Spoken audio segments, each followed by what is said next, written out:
What's going on, guys? Welcome to Everything Always. My name's Michael Roman, aka Allfires. Now today we have an enormous reveal for both the title and the synopsis for Spider-Man 4, and the source that's revealing this actually has a very accurate track record with revealing and predicting details for upcoming Marvel projects. But as we'll explain in right after the prologue when we go over this source, one that we have been using for years at the channel, occasionally they will get things wrong, so I want to make sure to put an asterisk by at least one detail. Otherwise, we're going to break down this entire reveal and coming from Production Weekly for the upcoming Spider-Man 4 title and full synopsis. But first, if you could grab the subscribe button, we do daily Marvel content at the channel. That's all we do, and my analytics actually indicate that there are several of you who've been rocking with the channel for quite some time, maybe watched more than 10 and upwards of 100 videos, and still haven't hit the subscribe button yet, which is totally cool. When I realized this, I actually realized that even some of my favorite content creators I've been watching for years, I hadn't subbed to yet. So I would just kindly invite you, if you haven't already and you appreciate the content or like the content here at the channel,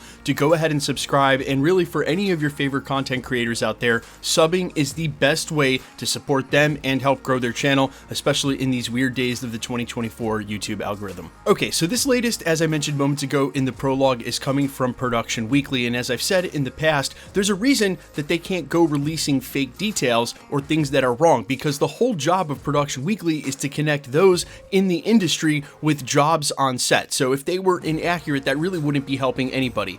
But what I will say is occasionally they get the synopsis wrong, where with the latest Doctor Strange 3 reveal, they literally copy pasted in a paragraph from Alex Perez over at the Cosmic Circus about what he had heard the plot might be. It was word for word copy pasted into the synopsis box. So this doesn't happen all the time, but it could also be the case that Production Weekly is uploading a film into their database they want to talk about, and someone down the totem pole somewhere copies and pastes that because they see it as an official synopsis online. They're not any of the wiser. So I of course took the time to go ahead and cross-reference this text online, did not find it anywhere. I also did the same for some of their previous movies before I reported on this, also didn't find that. So just because it happened once doesn't mean it's going to happen again, but I am going to put an asterisk by the synopsis just in case. Okay, so this was revealed by Production Weekly earlier today.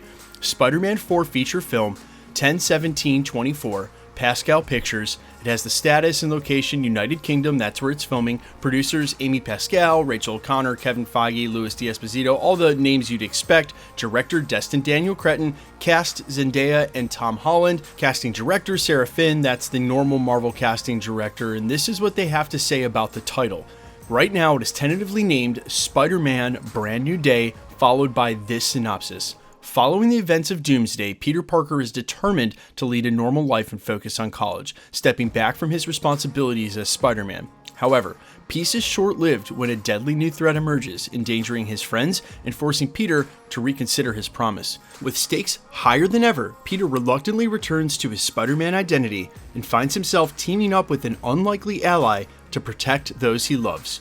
Andrew Garfield's back as Spider-Man, Michael Keaton back as Vulture, Robert Downey Jr. as Dr. Doom, mentioned in the cast. Now, I've got so many questions about this synopsis. First of all, return to his Spider-Man identity. That's the only identity he has left. It was Peter Parker that was erased at the end of Spider-Man No Way Home, not Spider-Man. Now, this may imply that he's not trying to be Spider-Man, but my next question would be, what exactly is the fallout of Avengers Doomsday exactly going to look like? If there is still a semblance of a 616 and it's not, say, Battleworld or Destroyed Multiverse, how in the world is Doomsday actually going to go down and set up the stakes for what's going on with Dr. Doom? This synopsis may be correct and I might be wrong, but I really think that everything that takes place after Doomsday is going to be set in Battleworld or a fractured multiverse. I don't think there'll be any Peter Parker going back to college and quote-unquote trying to live a normal life. And shoot, didn't we see this already in Spider-Man Far From Home when he just wanted to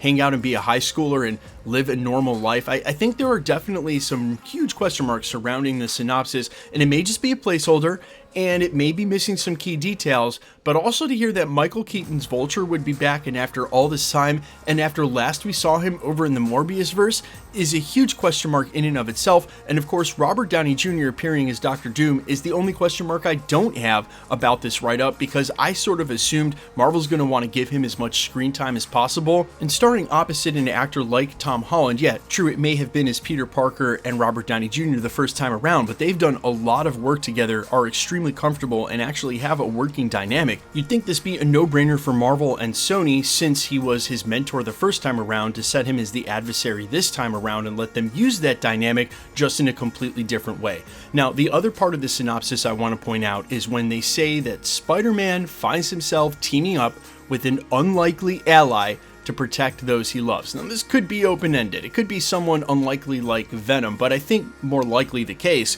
it's some of the names included in here, like either Michael Keaton's Vulture, which is crazy. Again, the last time we saw him, he was in the Morbiusverse, unless he's come back. So unless they explain that and fix it, you could see them, enemies become friends, friends become enemies, they end up teaming up.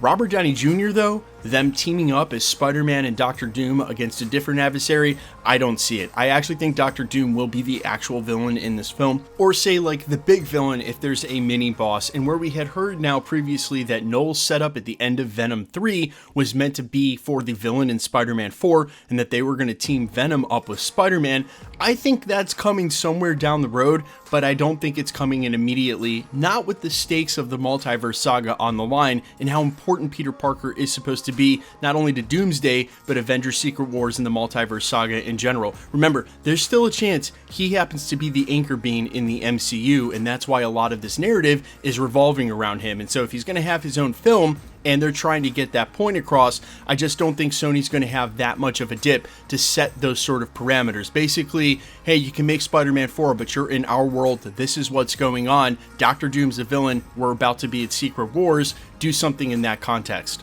But you guys let me know all your thoughts down below about all of this. How hype are you for Spider-Man 4? What do you think the name Brand New Day implies? And who do you think is going to be the villain of the film? Should it be Dr. Doom? Should it be someone else? Who is this unlikely ally? I am all ears as always. Let me know down in the comments quickly. Let's get into the giveaway stuff before I let you go. Alright, so if you missed our video last night for the full breakdown and Easter egg video for the double episode finale of Agatha All Along, we announced a brand new PS5 winner, and there will be another one in just a couple of months in December when What If drops. Basically, we give one away for every TV show and movie. Next year, there's going to be a ton. We're also going to do some giveaways in December for the holiday, some smaller prizes. If you want to be entered to win for either or any of the other future giveaways here at the channel, all the same rules will always apply. Hit the subscribe button because you need to be a subscriber, then leave a comment down below, and because it's truly random, the more videos you comment on, the better chance you have of winning. All winners will be announced at the end of videos live in the segment we've got here, so please make sure to stay safe and vigilant really on any platform. And if you should get a spam comment trying to convince you to pay for shipping for a prize, please remember,